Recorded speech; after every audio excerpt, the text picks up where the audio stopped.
ஈஸியாக ஒரு bread sandwich பார்க்கலாம். இதில் நிறைய வெஜிடபிள்ஸ்லாம் ஆட் பண்ணியிருக்கேன். ஒரு டீஸ்பூன் போல் எண்ணெய் சேர்த்துக்கோங்க. வெங்காயம், கேரட், குடமிளகாய் சேர்த்துக்கோங்க. ஒரு தக்காளியை குட்டி குட்டியாக கட் பண்ணி அதையும் சேர்த்துட்டு இது ஒரு வாட்டி நல்லா மிக்ஸ் பண்ணிக்கோங்க. ரொம்பவும் வேக தேவையில்லை, கொஞ்சம் வெந்தாலே நம்ம கரெக்டாக வந்துடும்.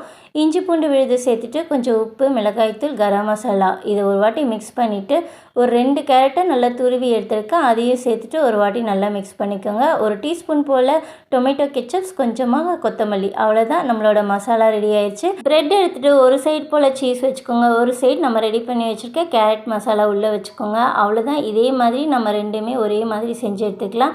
உங்ககிட்ட பிரெட் மேக்கர் இருந்தால் அதில் ட்ரை பண்ணுங்கள், இல்லாட்டி நம்ம தோசைக்கல்ல கூட செய்யலாம். க்ளோஸ் பண்ணிட்டு நம்ம கிரிட் லைன் தெரிஞ்சதுமே நம்ம டக்குன்னு ஆஃப் பண்ணிடலாம். அவ்வளோதான், அது ரெடி ஆயிடுச்சு. இப்போ நம்ம தோசைக்கல்லையும் நம்ம வச்சு ஒரு வாட்டி இது பண்ணிக்கலாம். இதே மாதிரி ஃபஸ்ட்டு நம்ம என்ன பண்ணுமோ ஸ்லீஸு மசாலா வச்சுட்டு 2-3 வாட்டி போல் நெய் போட்டு பெரட்டி விட்டிங்கனாலே போதும். சூப்பரான கேரட் பிரெட் சாண்ட்விச் ரெடி. கண்டிப்பாக ட்ரை பண்ணி பாருங்கள். உள்ளே ஃபுல்லாக சீஸியாக செம்ம டேஸ்ட்டாக இருக்கும். கிட்ஸ்லாம் என்ஜாய் பண்ணி சாப்பிடுவாங்க. இதை கட் பண்ணும் போதே அதோட கலர்ஃபுல்லே சூப்பராக இருக்கும். வெளியே ஃபுல்லாக சீஸியாக, உள்ளே கேரட். ட்ரை பண்ணி பாருங்கள்.